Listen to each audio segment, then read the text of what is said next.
Radio பெட்டியோட நிழல்களில் ஒரு நெஞ்சை உருக்கும் நாஸ்டாலஜிக் காதல் கதை. ரகுநாதன் தாத்தா 78 வயது மெதுவாக நடக்கிறார். ஒரு பழைய ரேடியோ பெட்டியை பசுமை பச்சையாக தூக்கி கொண்டு. ரேடியோ நன்றாக வேலை செய்யுது. அதில் வரும் ஒளி மட்டும் அவருக்கு தேவை. அது ஒளி செய்த காலம்.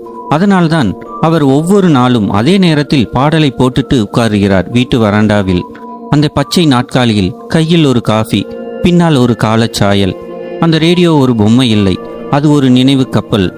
அந்த ரேடியோ ஒலிக்கும் போது அவர் கண்கள் ஒளிரும், ஆனால் இதயம் அழும். 1967 கோவை பஸ் ஸ்டாண்ட். முதல் முறையாக அவள் கமலா அவருக்கு பக்கத்தில் வந்து நின்றது. அந்த பஸ்ஸுக்கு பின்னாடிதான். நிறமில்லாத புடவை, ஆனால் நிறம் அதிகமுள்ள கண்கள். அவளோட முகத்தில் ஒரு வெளிச்சம். ரேடியோவில் அப்போ வந்த பாடல், நான் பேச நினைப்பதெல்லாம். அவள் பாட்டுக்கு காது கொடுத்தாள். அவனும் அந்த ஒலிக்குள் நுழைந்தான். காதல். அந்த நாளிலிருந்து தினம்தோறும் பஸ்ஸுக்காக அல்ல, கமலாவுக்காகவே அவன் வர ஆரம்பித்தான். கமலாவும் அதை புரிந்து கொண்டாள். பஸ்ஸை விட அவனே ஒரு ஸ்டாப் ஆனான். 10 மாதங்கள் காதல் பேசிக்கொண்டே போனது. பசுமை மேடுகளுக்கு நடுவில் அவள் அவனை ரகு என அழைத்தாள். அவன் அவளுக்காக சதா வானவில்னு எழுதினான். அவளுக்கு அவன் ரேடியோவில் அவளுக்கென்ன ஒரு பாட்டு ஒலிக்க வைக்கும். ஓஹோ ஏந்தன் பேபி. அவளோ அந்த பாட்டுக்குள்ள ஒரு சிரிப்பு விட்டாள். அதுதான் அவனோட கவிதையின் இறுதி வரி. வாழ்க்கை எல்லாம் ஒரு பாட்டு மாதிரி தான் இல்லை. ஒரு நாளில் அவள் சொன்னாள், ரகு, என் அப்பா ஆல்ரெடி அலைன்ஸ் பார்த்துட்டாரு. அவன் அதிர்ந்து விட்டான்.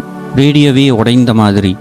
அதுவரை ஒரு முறை கூட நீ என் கையை பிடிக்கல, என் கண்கள் மட்டும் பிடிச்சிட்ட. அவள் போனாள் ஒரே ஒரு புன்னகையுடன். அந்த நாளிலிருந்து ரேடியோ தான் காதலி. அதன் பிறகு அவன் கல்யாணம் பண்ணிக்கொள்ளவில்லை. மனசு கல்யாணம் செய்துவிட்டது, ஒரு எண்ணத்தோடு, ஒரு ஒளியோடு. ரேடியோவில் அவள் பாட்டு வரும்போதெல்லாம் அந்த நாளில் அவள் என்ன புடவை போட்டாங்கன்னு நினைவு வந்துடும். அவள் சிரிப்பை மறந்ததே இல்லை. இன்று 2025. அவரோடு வாழ ஒருவரும் இல்லை. ஆனால் வீட்டில் யாரும் தனியாக இல்லைன்னு சொல்லுவாங்க. ஏன்? அவருடைய வறண்ட நெஞ்சில் ரேடியோ ஒலிக்குது. கமலா, உன்னை நேசித்தது என் தவறு இல்லை. நீ என்னை விட்டு சென்றதும் தவறு இல்லை. நீ இருந்த ஒவ்வொரு நாளும் நான் இன்னும் வாழ்ந்து கொண்டிருக்கிறேன். அந்த ஒலி இன்னும் என் உள்ளத்தில் ஒலிக்குது. ரேடியோவில் மீண்டும் அதே பாடல், நான் பேச நினைப்பதெல்லாம்.